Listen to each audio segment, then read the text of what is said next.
Hey ladies, calling all entrepreneur women, creatives, visionaries, and builders. This is your host, Holly Wright, and welcome to the Her Podcast.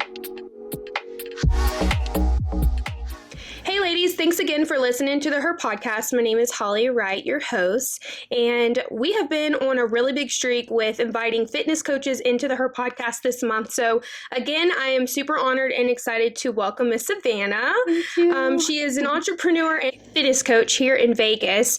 And so Savannah, welcome to the podcast. Thank you. I'm really excited. I've been watching your podcast for a while, and I was like, oh my God, I love that you have, like you were saying, that you bring in a lot of these women in the community. And we were kind of talking about this prior that, you know, we kind of all know each other. So it's been really good. I think it's really cool too, because the girls who I've asked to come on the show or have connections with another guest speaker. So it's really cool to build this community that kind of already exists in Vegas. But honored to have you. Why don't you tell us a little bit of kind of like what got you started into maybe entrepreneurship, or tell us a little bio about the fitness industry.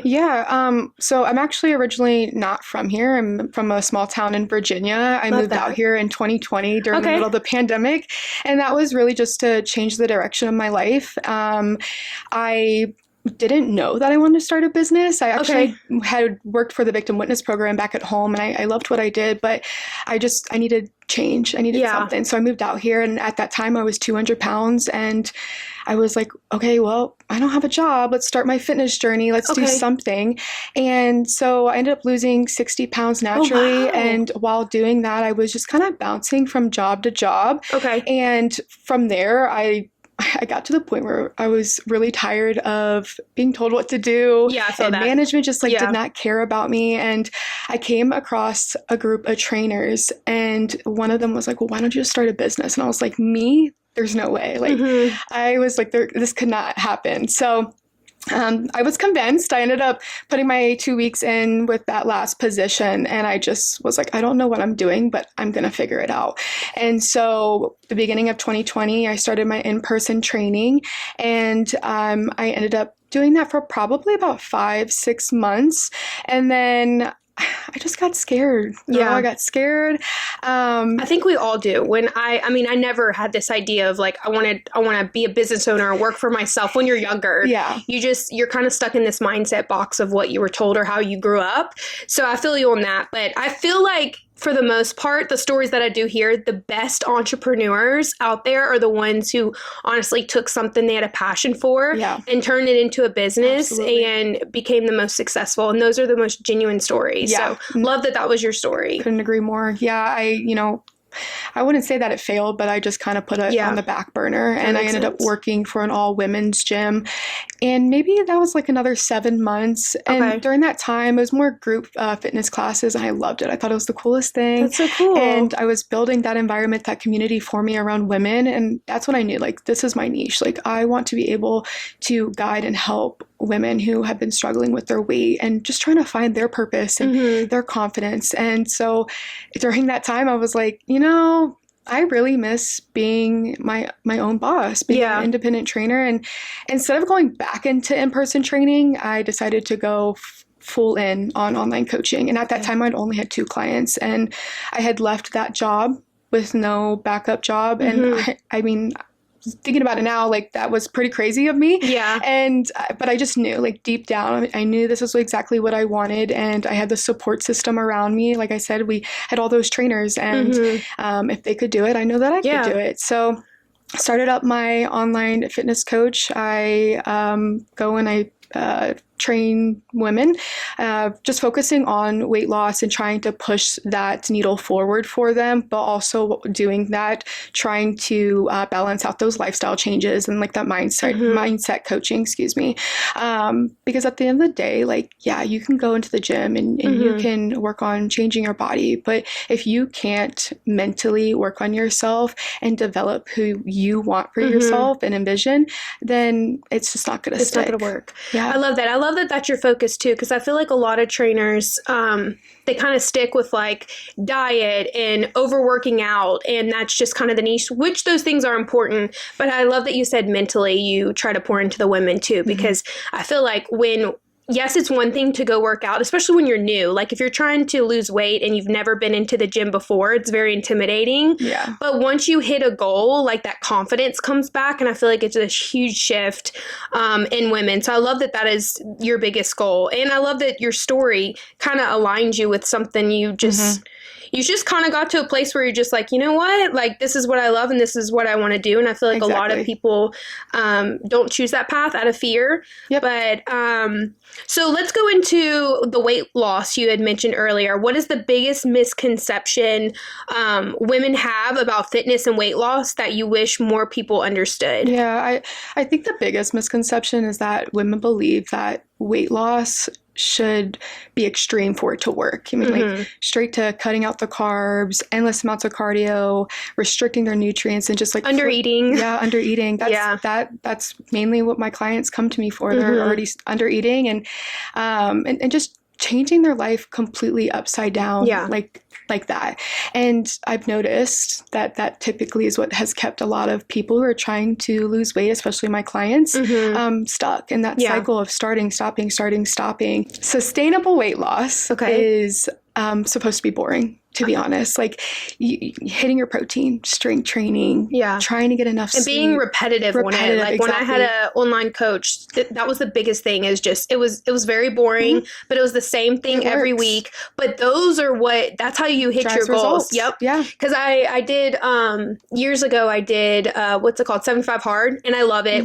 Every year at the beginning of the year, I do 75 hard. It's like a tradition for me. But diets like that, those are really powerful and they are great. But when you put your body through like some immediate change that you're not used to, you lose a ton of weight, but then you go back to your normal life and you kind of go backwards. You've not adapted to any of the habits that are going to, again, keep it sustainable and long term. And I've noticed like that's where a lot of women fail, because they're looking for that short, quick fix versus just trying the basics. Like stick with the basics. I promise you that is and going to eating get you almost so far. The same stuff every day, but also enjoy. One thing I learned too is, yes, I eat the ground lean turkey and the rice and all the healthy stuff during the week, but it's okay also to have a cheat meal and treat yourself. I was on TikTok the other day, and this fitness coach was talking about how like you really can't eat things that you crave and enjoy without starving yourself and actually continue to lose weight. And I think that's a mindset thing that we were taught years ago that just doesn't, it's, you just have to starve yourself, but really naturally, like you said earlier, being consistent every day. Growing up. I mean, like, that's what it was, though. I mean, I remember for myself, it was like I had no like bad foods in the house, no sugary stuff, things like that. And that's really where my bad relationship with food developed. Okay. Yeah. That makes sense. I struggled with that. And then just going from high school into college, I mean, everyone talks about that freshman 15, but I went down a bad path because of a bad relationship. So it's like you're trying to navigate so much at a young age and you don't know what's right, what's true. Like, and I so feel much like our bodies change so much. Like in high school, I played softball. In college, I played softball. So I was always an athlete. Once I was done playing sports and kind of getting to that age where I need to jump in a career, like my body changed so much. And so I feel like going from teenage body to like your 20s to 30s, like everyone's body is so different. But I think that's the powerful tool of learning how to eat clean, take care of your body, being consistent, and then also have an accountability. How can women build healthy habits? Let's talk a little bit about your habits. How can women build healthy habits that actually last instead of constantly starting over each Monday? I think a lot of people need to start looking at it as like, it's not how much can I do, it's what I can consistently repeat. And so 2 weeks, you're being perfect. Great, fantastic. But it's not really that impressive. What's truly impressive is being able to just show up when life is hard, when you're busy, you're stressed, maybe the kids are sick, any obstacles that come your way. I mean, most women see long-term success because they're learning to pivot instead of quit. And life is always changing, girl. It's always changing. And your routines, those habits that you have, are going to have to change with it. And a lot of people end up abandoning themselves because it gets too hard. So they just simply quit. Yeah. That's true. That's powerful. I mean, it's true. Like, our life is always changing. Maybe you're moving, getting a new job, new relationship, unhealthy, healthy relationship. Like, I feel like with fitness, as long as you have healthy habits in place, like you said earlier, you just kind of have to pivot and go with it. Yeah. And kind of going back to like that, like the very first question too, it's like understanding that when you start your fitness journey, you do not have to do every single thing. Like, I tell my clients this, we're only going to be focusing on a few things, just a few habits. And they're like already very overwhelmed because they're like, no, because I still have to do this and I still do that. I'm like, no, what you were doing before you decided to coach with me has not been working. Yeah, clearly. So what we are going to do is just start taking small steps, small little action. Again, it's just going to push that needle forward, and you got to give it time. Just have to give it time. That's so good. Yeah. What roles does fitness play in building confidence, discipline, and success outside of the gym? So what are some things that you do outside of the gym that really align with your fitness passion?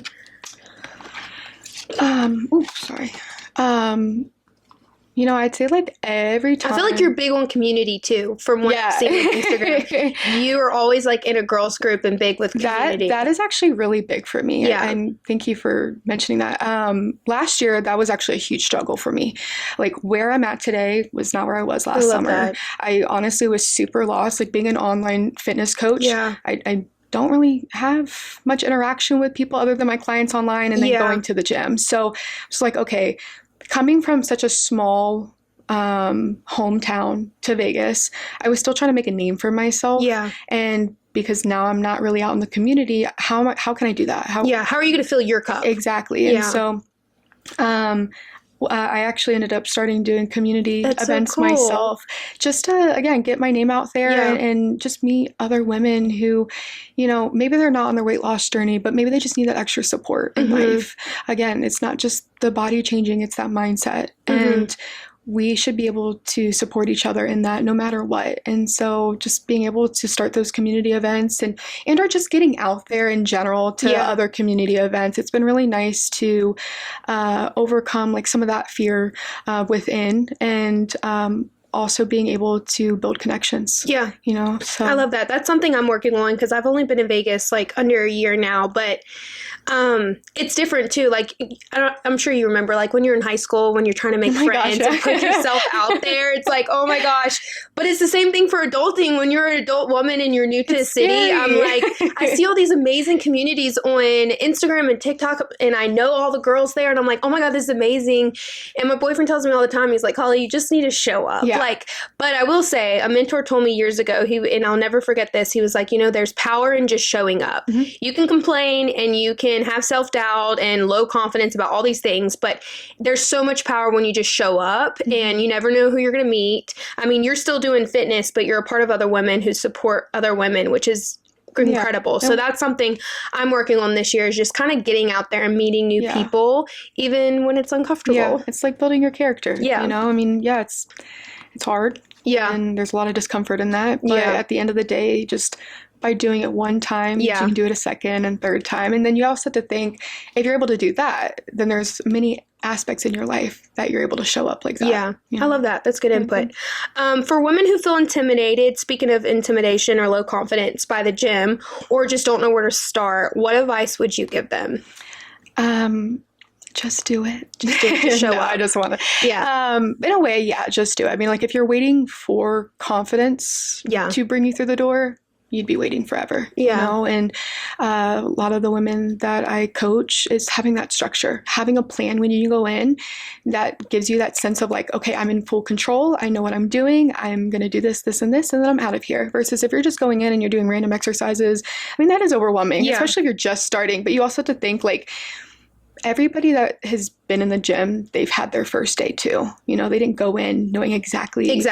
What I mean, there's still things in the gym that I'm learning, and I've been in the gym for a long time. Yeah. So definitely having that structure, having just a simple plan. And even if you don't have that available, going with a friend. Yeah. That makes it's it's nice. You guys get to do that together. It's that accountability. And one thing I've learned too, I did like a booty pump class like a month ago at my gym. It was like a BBL class, and I had never done that specific class before because I'm used to like CrossFit and more outdoor That's intimidating. Yeah, which is crazy too. But I wanted to try it, and so I went in there and I was like, oh God, this is gonna be so weird. Like I don't know anyone, and it was one of the hardest workouts I've done, but I loved it. But when I left, I was like, oh my God, like why was I anxious or having anxiety? Like at the end of the day, everybody else is feeling the same way too, whether they're older or younger or new to fitness. But at the end of the day, no one cares. Yeah. Like people, you have one goal. Everyone's going in there to become a better person. Yeah. So that's kind of the mindset I have when I try new things. I'm like, you know what? At the end of the day, nobody cares. They don't know where I live. It's not the end of the world. Exactly. No, and I remember when I started my fitness journey, when I moved here. I mean, I didn't know anybody. Yeah. So it's like going from like literally having no friends, like starting a whole new life, and then entering a gym to try to start my fitness journey was like a double whammy. I was like, I don't know what I'm doing. But it was nice. It was a nice way of being able to structure myself. And that's definitely what's gotten me to where I am today. Yeah. You know, just putting myself out there. And that's good. When I say just do it, like it's like you just need that extra push. Yeah. Like if you just continue to wait, it's never going to happen. Exactly. What is one challenge you've overcome that has shaped you into the woman you are today? So you talked a little bit about overcoming that, like you moved, that's a big step. I've moved 2 states and coming from a really small town. So like just moving out of your hometown is a huge challenge. Yeah. And then you said you started your own business. That's a challenge, you know, starting from scratch. But what are some things that has really shaped you into the woman you are today based off those seasons, maybe? Yeah. I mean, you kind of hit the nail on the head with that one. Me moving here really changed the trajectory of my life. And if I get a little bit deeper in that, right, like middle of pandemic, no job. So fear of the unknown, financials, I mean, who knows what's going to happen? I slept on a mattress on the floor for 2 years. I was navigating a really toxic relationship. Again, bouncing from job to job, trying to figure out my purpose, not really sure like where I was meant to be, questioning myself constantly. And then of course, starting my business and only starting with the 2 clients. Like I didn't know where that was going to go, and not having a backup job and still trying to figure out like, is this meant for me? Am I going to be successful? Am I going to make an impact? Am I going to change? And that whole lesson for me, again, built who I am today. And if I'm able to conquer all of those things, then I can quite literally conquer anything. Anything that I set my mind to. Yeah. And I always, you know, try to look back on when I moved here. Like my biggest purpose was to impact as many people as possible. I didn't know how I was going to do that. I didn't know what that looked like for myself. But as time goes on and just like looking at the patterns of taking risks and taking a chance on myself, you know, that's where it's gotten me today. And that's amazing. I'm so proud of you. Yeah, thank you. I mean, I feel like sometimes you just have to do it. That's kind of what happened with me during COVID. I was in California. I wasn't a full-time entrepreneur yet. I was done with the 9-to-5. I call it the cubicle life. I literally tell people, I'm like, I will never go back. Like there's no way. I will do anything in my power to not go back to 9-to-5. But that's kind of where I was too. I was living with friends, and you know, I had just got let go of my job due to COVID and trying to figure it out. And I kind of did the same thing with marketing branding. Started with one client. I had one client for like 6 months. I was like hustling, and I'm like, it was so hard. It's so hard when you start your clientele. But I had the heart posture behind. I had the mission. I had everything, the mission and the vision of what I wanted to do, which sounds kind of like what you were, but things just weren't aligning. But being consistent and just keep going. I look back, I'm 6 years into working for myself, and I'm like, oh my God, thank God I held on to the one client and I just kept going. And you kept going, because I feel like a lot of people, like the fear kind of kicks in and they just kind of quit. But there's a lot of successful people who have a story and they started with absolutely nothing. And so those are the most successful people. So love that. Fear of the unknown is it's scary. It's one that people steer away from, but it's one that I just highly encourage people to take advantage of. I mean, life, like I said, changes. There's going to be so many things you're going to have to try to tackle. and maybe you're not going to fulfill those the way that you want to all the time, but at the end of the day, like, you've put the effort, you're trying, and you put in the work. Yeah. Love that. How do you stay grounded during seasons of stress, setbacks, or self-doubts? What are some things that you could share with the women who are listening that kind of ground you? Maybe not so much the physical, but are there things that kind of just keep you in line? Yeah, I love that question, because till this day, I'm trying to figure out how to ground myself, being honest. Yeah. I think what's helped me over the years is just simplifying. Okay. I take a lot on, and I do a lot, and I'm always trying to give my 100% to everything. You're an overachiever. Exactly. I am too. And we run on 1% majority of the time. That's it. Exactly. Yeah. And, during those seasons of stress, I try to just scale back on things, not necessarily put it to the side, but like, if I'm going to the gym, like, maybe I'm not going to be there for an hour, get at least 30 minutes in, something's better than nothing. Or like, if I'm lacking sleep, like, I'm not the nap girl, but like, if I'm going to have to do that in order for my body to function, I will. But I also look at it as like, I've had to learn that not giving 100% is okay, and at least giving 40, 30. I tell my clients this all the time. Like, I don't expect you to be perfect, but I expect you to try. Yeah. And if that even looks like 1%, you're doing more to push the needle forward than nothing at all. I love that you said that, because not everyone's going to be 100% every day. I mean, like, I'm a overachiever and I overdo it. So sometimes I do, but at the same time, I love that you had mentioned, like, I'm not a napper, but if it's what my body needs, I'm going to do it. And that's something I'm kind of learning this year, like slowing down.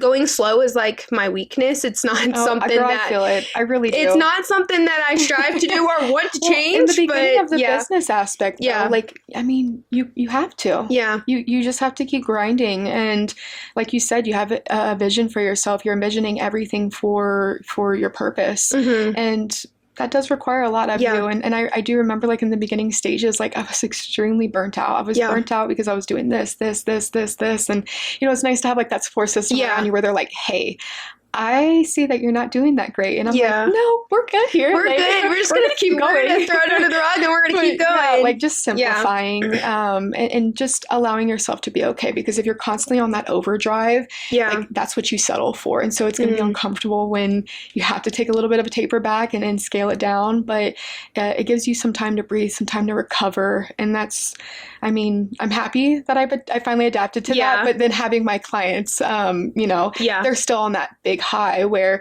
they're seeing a lot of these goals come to fruition, and they're achieving all these things, and they want it, and then they get to a point where it, like, stalls, and then that's a whole other mindset they have to navigate. So it's just giving yourself grace. That's good. I love that.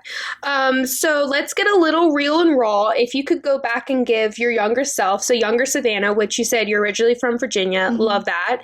What is one piece of advice that you would tell her? There's probably so many, because I know for me, there's probably a book of things I would tell Holly do not do, but you've made it to this day, and you've become super successful, and you have such a genuine heart and personality. So I'm sure there's a lot, but what is the main thing? To be in the moment. That's good. I've just been constantly on the go my entire life, going from one achievement to the other, and there's never a moment where I can just look at everything that I've done and that's good. Appreciate that.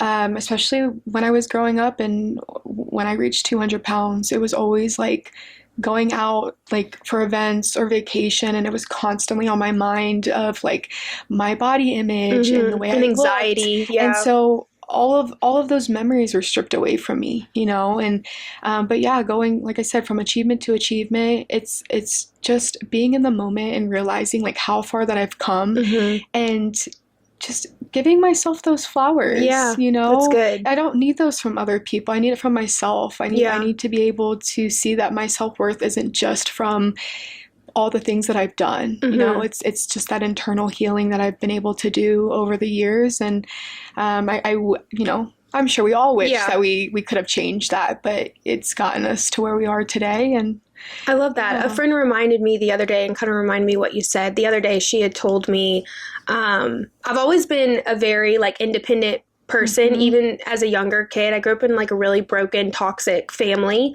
So I've always just been independent. I don't rely on anybody, and it's a good and bad thing.